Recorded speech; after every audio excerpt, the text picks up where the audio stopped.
Question आ सकता है इक्तादारी कैसे डिफरेंट था फ्यूडल सिस्टम से, एंड कैसे ब्यूरोक्रेसी जितना है, ब्यूरोक्रेसी जैसा है, जैसे आज का IAS ऑफिसर होता है उसी तरीके से इक्तादार होता था उस टाइम। तो इक्ता कभी आता है तो हमें याद रखना है इक्ता रिलेटेड है टेरिटोरियल असाइनमेंट, कि एक टेरिटरी किसी के इक्तादार को दे दी, ठीक है। तो टेरिटरी असाइन कर दी है, टेरिटरी आपकी है, ठीक है। टेरिटरी इंपॉर्टेंट नोबल्स को दी जाती थी, जिनको बोलते थे इक्तादार, जो अपने कुछ ड्यूटीज करते थे, ठीक है। एंड जो और किसको रिस्पॉन्सिबल होते थे, सुल्तान को, जो भी काम करते थे उसके लिए फॉर इस ओमिशन एंड कमीशन। तो इक्तादारी में क्या हुआ, टेरिटरी दी जाती थी। मनसबदारी में क्या हो जाता था, मनसब मतलब रैंक दी जाती थी। मनसब क्या हो सकती थी, या तो सिविल या मिलिट्री। हमने दो इंपॉर्टेंट चीज़ें देखी थी, सल्तनत के टाइम और जो मुगल के टाइम जो खालिसा लैंड था वो अलग अलग था। सल्तनत के टाइम क्या था, पूरा ये एरिया होता है खालिसा लैंड एक जगह था, और मुगल के टाइम था खालिसा लैंड स्कैटर था पूरे इंडिया में, आधा इधर फैला, आधा इधर फैला, इधर फैला, इधर फैला, स्कैटर था। सुल्तान के टाइम खालिसा लैंड अलग था, इक्तादार अलग था। फॉर एग्जाम्पल खालिसा लैंड मान लो आज की यूनियन टेरिटरीज जो डायरेक्टली सेंटर के अंदर आ रही है, तो यहाँ पे डायरेक्टली सुल्तान के अंदर जो लैंड आ रहा है खालिसा, और ये मान लो स्टेट्स, ठीक है, यहाँ पे स्टेट गवर्नमेंट है, ऑल तो स्टेट गवर्नमेंट भी सेंट्रल गवर्नमेंट के कहीं ना कहीं। तो डायरेक्टली जो लैंड सुल्तान के अंदर आता था खालिसा लैंड, और जो इक्तादार के अंदर आता था जैसे इक्ता लैंड। मनसबदारी में, इक्तादारी में आपको टेरिटरी दे दी जाती थी। मनसबदारी में आपको टेरिटरी नहीं, आपको एक रैंक दी जाएगी, मनसब, ठीक है। तो रैंक आपकी या तो सिविल हो सकती है या मिलिट्री हो सकती है, कोई भी रैंक दे जा सकती है, रैंक में भी सिविल और मिलिट्री। तो रैंक आपकी क्या बताती थी, आपको मनसब दे दिया, आपकी स्टेटस सैलरी बताया जाएगा कितने मनसबदार हो, मैं 5000 का मनसबदार हूँ, मतलब बहुत अच्छी रैंक है। कोई 1000 का होगा, कोई ना 2000 का मनसबदार होगा, तो देखा जाएगा अच्छा जो 5000 का होगा उसकी स्टेटस हाई होगा, तो स्टेटस बताता था, उसी हिसाब से सैलरी बताई जाती थी। अदर अलाउंसेज, रिस्पॉन्सिबिलिटी, जिस तरीके से आपका मनसब दिया जाएगा 5000 का, 2000 का, उसी हिसाब से आपका स्टेटस होगा, उसी हिसाब से रिस्पॉन्सिबिलिटी होगी, उसी हिसाब से आपका स्टेटस होगा। तो ये परमानेंट भी हो सकता था, टेम्प्रेरी भी हो सकता था। तो कुछ इनको क्या कहते हैं, कुछ रिस्पॉन्सिबिलिटी परमानेंट दी जाती थी, कुछ टेम्प्रेरी जो उस टाइम के लिए ज़रूरी है। परमानेंट में क्या आ गया कि आपको ट्रूप मेंटेन करने पड़ेंगे, ठीक है, ऐसे बोलते थे सवार। तो एक होते थे नीम सवार, एक पुख्ता सवार, ठीक है। सवार दो टाइप के होते थे, नीम सवार, पुख्ता सवार। तो नीम सवार बस हाफ सवार, पुख्ता सवार और फुल सवार। दो दामी, जब सैलरी कैश में दी जाती थी तो 2% कम दी जाती थी, क्योंकि कैश में मिल रहा है। कई बार तो टेरिटरी दे दी जाएगी कि जाओ तो खुद ही कलेक्ट करो, जब कैश में दी जा रही है तो आपको कन्वीनियंस हो रही है, तो मतलब तो आपको 2% डिडक्शन, तो इसे बोलते थे दो दामी। 2% कम करके पैसा देते थे, 100 देने तो 98 देंगे, बिकॉज आपको कैश में पे कर रहे हैं। फिर था मले जेहत, ठीक है, जो एग्रीकल्चर से इनकम आती थी उसे बोलते थे माले जेहत। तो ये वो वन वर्ड वाले क्वेश्चन बन सकते हैं यूपीएससी में, इट्स वेरी इंपॉर्टेंट। तो माले जेहत what is income from the agriculture. Then सेरे जेहत, ठीक है, दूसरे सोर्स से जो इनकम आती थी उसे बोलते थे सेरे जेहत। तो माले जेहत मतलब एग्रीकल्चर से आ रही है, सेरे जेहत मतलब अदर सोर्सेज जो इनकम आ रही है। जाकिर, ठीक है, तो जाकिर क्या होता है कि इनके पास क्या होती है, ओनली रेवेन्यू पावर है, सिर्फ राइट टू कलेक्ट रेवेन्यू, लेकिन राइट टू अप्रोप्रिएट रेवेन्यू है, ठीक है। तो जब इस राइट को आप हाईएस्ट बिडर को देते हो, इसे बोलते हैं इजारेदारी, ऑलराइट। फॉर एग्जाम्पल एक लैंड है, उसकी ऑक्शन करी, ठीक है, 4 बंदे, एक ने बोला कि हम इस लैंड से आपको 100 रुपये देंगे, एक ने बोला 120, एक ने बोला 150, दूसरे ने बोला 100। तो इस 200 वाले को दे दिया जाएगा कि अच्छा तुम सबसे ज़्यादा पैसा इस लैंड से निकलवा के दोगे, तो ये होगी इजारेदारी सिस्टम, कि हाईएस्ट बिडर को आप लैंड दे दो। तो यही इजारेदारी सिस्टम वैरेन हेस्टिंग के टाइम भी उन्होंने चलाई थी, कि जो हाईएस्ट बिडर था उसको दे दिया जाता लैंड, फिर वो कितना भी बुरी तरह पीजेंट से एक्सट्रैक्ट करे उस लैंड से। फिर यहाँ पे क्या था, तो यहाँ पे क्या हो रहा है, इक्तादारी में आप क्या कर रहे हो, पैसे यहाँ पे मनसबदारी में कैश दे रहे हो, ठीक है। एंड लेकिन जागीरदारी में क्या होता है, आपको लैंड से पे किया जाता है, मतलब आपको पैसा नहीं जाएगा, आपको लैंड दे दिया जाएगा, ये लैंड आपका, यहाँ से पैसे निकालो, ठीक है। और वहाँ पे क्या हो रहा है, मनसबदारी में आपको कैश दिया जा रहा है। फिर यहाँ पे क्या है, नकदी मनसबदार, ठीक है, वो मनसबदार जिनको कैश में पे करते थे उन्हें नकदी मनसबदार दिए, और जो लैंड में पे करे उनको जागीर बोल दो। तो जमादानी असिस्टेड इनकम जो दी जाती थी, एक होती थी जमादानी एंड हासिल रियलाइज इनकम, ठीक है, इसमें हमेशा गैप रहता था। सो नकदी मनसबदार they are paid by the cash and जमा एंड हासिल। तो हासिल was a realised income and जमा वॉज असिस्टेड इनकम, तो इनमें हमेशा गैप रहता था। याद रखना कि किसी भी एरिया की असिस्टेड इनकम वहाँ से कितनी इनकम आएगी, ठीक है, 1000 रुपये, लेकिन रियल में कितनी इनकम वहाँ से रियलाइज हो रही है, हासिल, वो हासिल जमा एंड हासिल, तो ये हमेशा इसमें गैप रहता था कुछ ना कुछ। तो एक होता था शेर खेल जागीर, शेर खेल जागीर मतलब कुट जागीर को शेर खेल जागीर बोलते थे, जहाँ पे कम गैप है जमा एंड हासिल के बीच में। फिर जोर तलब जागीर, बैठ जागीर, ठीक है, मतलब जोर से पैसे निकलवाते थे, सपोज 1000 के 500 ही निकल रहे तो जोर किया जाता था, जोर लगाया जाता था कि फार्मर्स को और एक्सप्लॉइट किया जाए और ज़्यादा पैसे निकाले जाए। तो इससे क्या हुआ, एक्सेप्टेबिलिटी थी स्टेट की वो इरोड हो गई है, क्योंकि आप इतना हरासमेंट कर रहे हो पीजेंट्स का, जो भी वहाँ पे लोग काम कर रहे हैं, तो वहाँ पे क्या होगा, स्टेट के अगेंस्ट हो जाएंगे लोग। तो erosion of the social views, that was the reason of the decline of the empire, one of the reason of the decline of the empire. तो एक था शेर खेल जागीर, जो अच्छी जागीर होती थी जहाँ पे डिफरेंस कम होता था, एक जोर तलब जागीर यहाँ पे डिफरेंस बहुत ज़्यादा होता था। इजारेदारी हाईएस्ट बिडर को दी जा रही है, ठीक है, और वेरेन हास्टिंग भी हाईएस्ट बिडर को देता था, तो इजारेदारी वेरेन हास्टिंग ने कंटिन्यू करा था।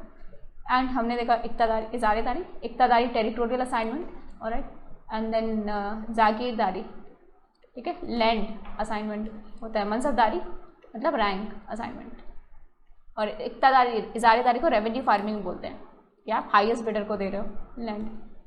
यहाँ पे बिजनेस क्लास, बिजनेस ग्रुप की लॉयल्टी शिफ्ट हो रही थी, बिकॉज उनको इंटरेस्ट नई पावर में दिख रहा था, ना कि पुरानी ट्रेडिशनल पावर में। This was one of the reason.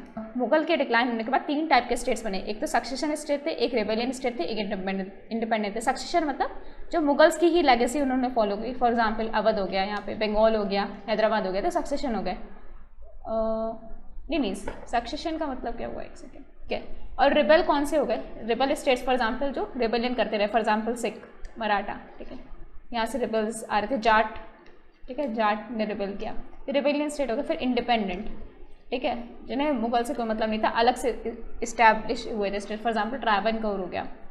Okay, Awadh कब बना था, मोहम्मद शाह रंगीला के टाइम बना था। किसने बनाया था, सादत खान बुरहानुल मुल्क, ये बस सादत खान बुरहानुल मुल्क, और नादिर शाह को इसी ने बुलाया था कि दिल्ली में इन्वेट करो, ठीक है, ऑलराइट।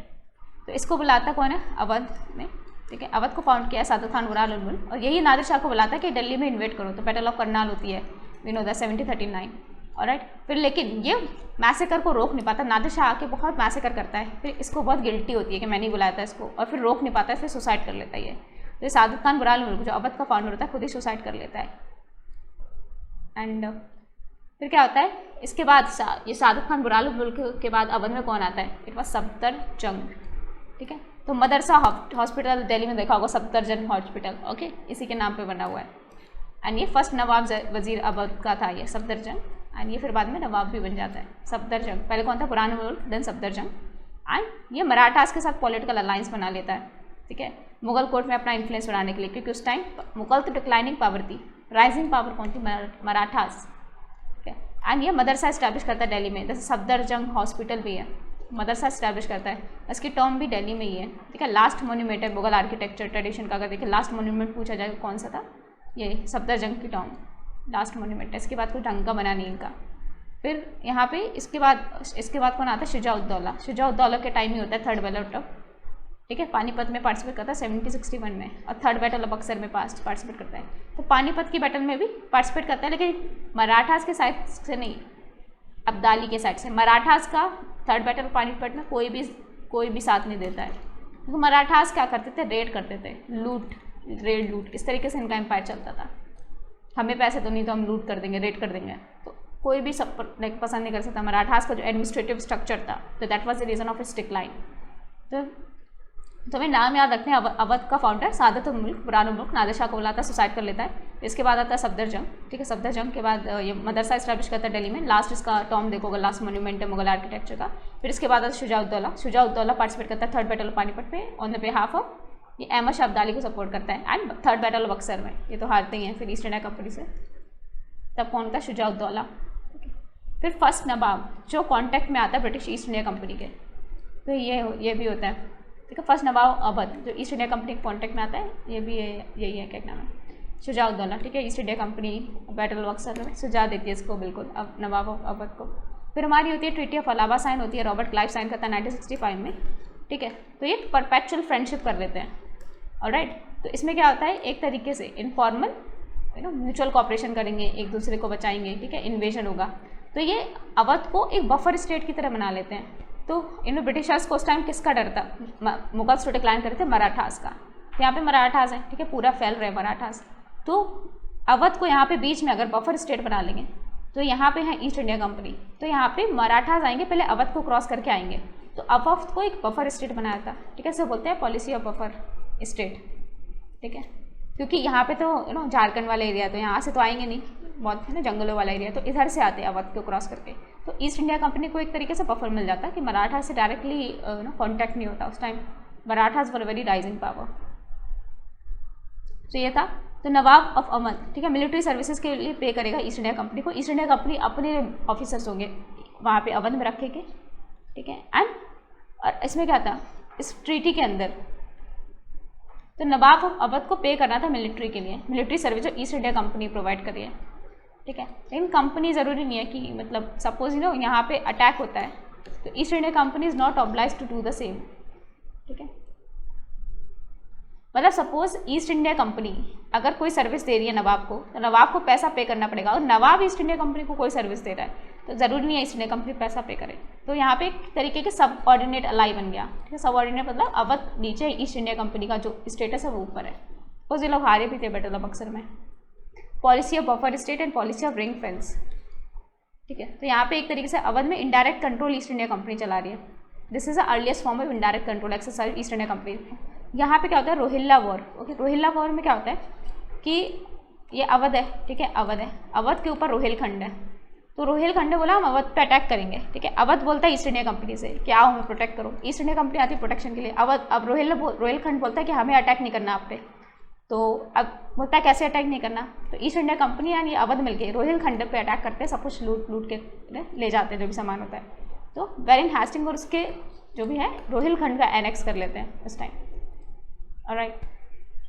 तो न्यू सिटी बनाते, लखनऊ बनाते, एंड बड़ा इमामबाड़ा बनाते। इमामबाड़ा किसको दिखाता है, इमाम हुसैन को, ठीक है, जो बैटल ऑफ करबला में जिनकी डेथ हो गई थी। इन्होंने प्लेसेस बनाए फॉर एग्जाम्पल बड़ा इमामबाड़ा एंड छोटा इमामबाड़ा, ठीक है। और बड़ा इमामबाड़ा को भूल भुलैया भी बोलते हैं, लखनऊ में जाके भूल भुलैया देख सकते हैं, बड़ा इमामबाड़ा के अंदर है।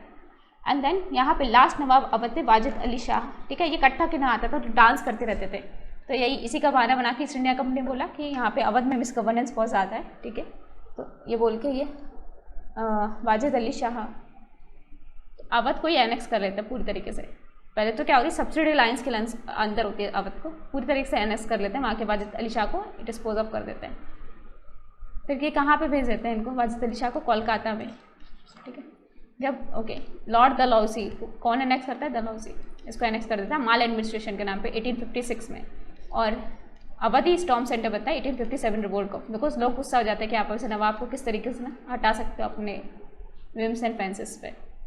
बंगाल में तो मुर्शद कुली खान, ठीक है, पहले ये प्रोविंशियल दीवान थे, ठीक है। देन दे अपनी ऑटोनमस सॉवरेनिटी मीन्स ऑटोनमस, अपने स्पेयर में ऑटोनमस हो जाते हैं, मतलब मुगल से ज़्यादा फिर मतलब नहीं रखते मुर्शद कुली खान। इन्होंने क्या किया था, जो प्रोविंशियल गवर्नर था और सूबेदार की पोस्ट और प्रोविंशियल दीवान की पोस्ट दोनों को कंबाइन कर दिया था। किसने, मुर्शिद कुली खान ने। तो बंगाल का जो नवाब था जिसने बंगाल को फाउंड किया है, उसने जो प्रोविंशियल गवर्नर है सूबेदार एज वेल एज प्रोविंशियल दीवान दोनों को कंबाइन कर दिया। फिर इससे फ़ायदा क्या हुआ कि जो बंगाल के जो भद्र लोग थे, बंगाल भद्र लोग बोलते जो इलाइट जेंटलमैन है, फॉर एग्जाम्पल अब तुम ऐसा कर दोगे एक ही बंदे को ज़्यादा पावर दे दोगे तो वो सपोर्ट करेगा ना। तो मुर्शिद कुली खान सपोर्ट चाहता था लोगों का कि हम अगर पावर में आ रहे हैं तो लोग हमें सपोर्ट करें, तो उसने ये कर दिया, एक ही पोजीशन को बहुत इंपॉर्टेंस दे दी कि आप प्रोविंशियल गवर्नर भी हो, आप प्रोविंशियल दीवान भी हो। एंड ये न्यू लैंड रेवेन्यू सेटलमेंट लेके आया, ऑलराइट, इन बंगाल। तो यहाँ पे लोकल लैंडेड एलिमेंट्स को उसने ज़्यादा प्राइमेसी दी, क्योंकि सेंटर जैसे लोकल लैंडेड एलिमेंट्स को ज़्यादा प्राइमेसी देगा तो लोकल लोग सपोर्ट करेंगे। और यहाँ पे इसे ऐसा ही काम कर रहा था कि मुगल से इसको थोड़ा इंडिपेंडेंस मिलता रहे, तो अपनी, क्योंकि इसे एकदम मुगल से एकदम बगावत तो कर नहीं सकता ना, है तो मुगल्स के अंडर ही बंगाल, बट देन तो अपना सपोर्ट बढ़ाने के लिए कि बंगाल के लोग इसे सपोर्ट करें, इसने एक ही पोजीशन में बहुत ज़्यादा पावर दे दी, ठीक है। Power of this governor as well as दीवानी, दीवानी मतलब रेवेन्यू कलेक्शन राइट, और गवर्नर मतलब एडमिनिस्ट्रेशन और रेवेन्यू दोनों की राइट्स एक बंदे को दे दी। फिर न्यू लैंड रेवेन्यू सेटलमेंट लेके आए जहाँ पे लोकल लैंडेड एलिमेंट्स को ज़्यादा फायदा हो, उनको ज़्यादा इंपॉर्टेंस दी जाए। एंड ये ओके, और इसने एक क्लास क्रिएट कर दी बंगाल लैंडेड जेंट्री की, ठीक है, लैंडेड ओनिंग जेंटलमैन, मतलब बहुत इंपॉर्टेंट क्लास क्रिएट कर दी जो सपोर्ट करते थे मुर्शिद कुली खान को, और इन्हें बोलते हैं बंगाली भद्र लोग। तो ये बहुत पावरफुल हो गए, तो बंगाल में बहुत सारे अमीर अमीर लोग हो गए बिकॉज ये मुर्शिद कुली खान ने लोगों को बहुत ज़्यादा लैंड दे दिया, लोकल लोगों को इसने बहुत सपोर्ट किया, राइट, ना कि जो मुगल के दरबार से अपॉइंट हो के आ रहे लोग उनको। फिर अलीवर्दी खान आता है मुर्शिद कुली खान के बाद, ठीक है, मराठास के साथ पीस स्टैब्लिश करता है, ठीक है, बोलता है कि मराठास बहुत रेड कर रहे थे, तो उन्होंने बोला ओडिशा ले जाओ और शांत बैठ जाओ, मराठा से बोला। तो मराठा से को पीस स्टैब्लिश करने की कोशिश करता है, उड़ीसा भी दे देता है उनको। एंड इसने बोला था, ठीक है, तो ये क्वेश्चन आ सकता है, किसने ईस्ट इंडिया कंपनी को हनी बीज की तरह कंपेयर किया था। हनी बीज है मतलब जब तक जब तक सपोर्ट करोगे तब तक बहुत अच्छा है, लेकिन कुछ और करने की कोशिश की, परेशान करने की कोशिश को तो बहुत अच्छी तरह मारेंगे। तो इसलिए ईस्ट इंडिया कंपनी को बहुत सही समझा था अलीवर्दी खान ने, तो स्टेटमेंट आ सकता है, ठीक है, किसने कंपेयर किया था फॉरेन कंपनी को विद हनी बीज, तो ये बस अलीवर्दी खान। देन अलीवर्दी खान के बाद आता है सिराजुद्दौला, ओके, एंड यहाँ पे ईस्ट इंडिया कंपनी के साथ एक ओपन कॉन्फ्लिक्ट में आ जाता है। अलीवर्दी खान को भी पता था इस टाइम भी प्रॉब्लम थी, मुर्शिद कुली खान के टाइम भी प्रॉब्लम थी, क्योंकि 1770 का फरमान चल रहा है। तो क्या होता है, बंगाल में ये लोग ट्रेड प्रिविलेज थी इनको, तो ये अपना मिसयूज़ करते थे, अपना मतलब किसी को भी मतलब अपना दस्तक दे दिया पैसे के लिए, फिर वो भी ट्रेड नहीं दे रहा है, तो एक तरीके से बंगाल का जो खजाना था वो खाली होता जा रहा था। तो दिक्कत तो हर टाइम थी, लेकिन जो सिराजुद्दौला था वो 17 साल का था, ठीक है, उसे मतलब कंपनी की पावर को उसने अंडरमाइन किया एंड डायरेक्टली कॉन्फ्लिक्ट में आ गया with East India Company. Hyderabad the founder was Chin Qilich Khan, okay, and Nizam ul Mulk and सफजा भी बोलते हैं।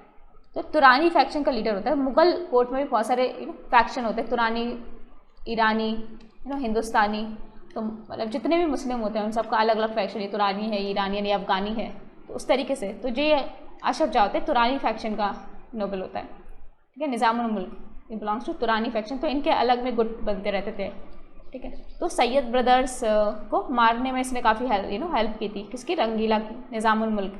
तो सैयद ब्रदर को किसने मारा था, देखो, रंगीला एज वेल एज पेशवा जो बालाजी विश्वनाथ थे वो, और यहाँ पे ये अशरफ जा और निज़ाम उल मुल्क सैयद ब्रदर को मार देते हैं। तो यहाँ पे मोहम्मद शाह रंगीला के टाइम, ठीक है, ये मुगल वजीर की तरह काम करता है, ठीक है। तो ये क्या करता है, मराठा पेशवा बाजीराव के साथ, ओके, यहाँ पे पेशवा बाजीराव वन, तो क्या कहाँ पे कंट्रोल कर रहा है, ये हैदराबाद में बैठ के जाए, लेकिन अपने इंडिपेंडेंट स्टेट फाउंड कर लिया अशरफ जाह ने, और राइट। सो यहाँ पे पेशवा बाजीराव यहाँ पे मराठास के साथ डायरेक्टली कॉन्फ्लिक्ट में आया था, ठीक है, तो इसने फाइट किया था बेटा पेशवा बाजीराव वन, ठीक है। उसमें हैदराबाद में जब ये मर जाता है, इसकी डेथ हो जाती है अशरफ जाह निज़ाम उल मुल्क में, उसके बाद नासिर जंग और मुजफ्फर जंग ये लड़ने लगते हैं। तब एक का सपोर्ट करती है ईस्ट इंडिया कंपनी, दूसरे का सपोर्ट करता है फ्रेंच कंपनी, राइट। फिर वो एंग्लो कर्नाटिक वॉर होता है, second Anglo Carnatic war mainly, ठीक है। रीज़न होता है इंटरनल पॉलिटिक्स में दोनों East India Company French East India Company interact करने लगती है। फर्स्ट स्टेट जो सब्सिडी अलायंस साइन करती है हैदराबाद, तो first state to sign subsidy alliances, okay, Hyderabad. Wellesley, okay, Wellesley 1799 में सब्सिडी अलायंस सबसे पहले कौन साइन करता है, हैदराबाद। तो इसके निज़ाम उल मुल्क की डेथ हो जाती है, इसके बाद नासिर जंग आता है, नासिर जंग को हरा देता है, मुजफ्फर जंग पावर में आ जाता है with the help of governor of the Puducherry Dupleix. तो नासिर जंग को ईस्ट इंडिया कंपनी सपोर्ट करी होती है एंड मुजफ्फर जंग को डुप्ले, एंड ये मुजफ्फर जंग जीता है, मतलब डुप्ले की जीत होती है यहाँ पे। एंड हैदराबाद पहला स्टेट था जिसने सब्सिडी अलायंस एक्सेप्ट की थी, जो किसकी थी, लॉर्ड वेलेस्ली लेके आता सब्सिडी अलायंस। एंड लास्ट नवाब कौन था, उस्मान अली खान। तो जब हमारा ऑपरेशन पोलो चलाया जाता है, जब हैदराबाद इंडिया में ऐड नहीं हो रहा था, तो हम मिलिट्री अपनी भेजते हैं हैदराबाद को अपने अंडर करते हैं, तो ये ऑपरेशन पोलो होता है, उस टाइम कौन होता है, उस्मान अली खान।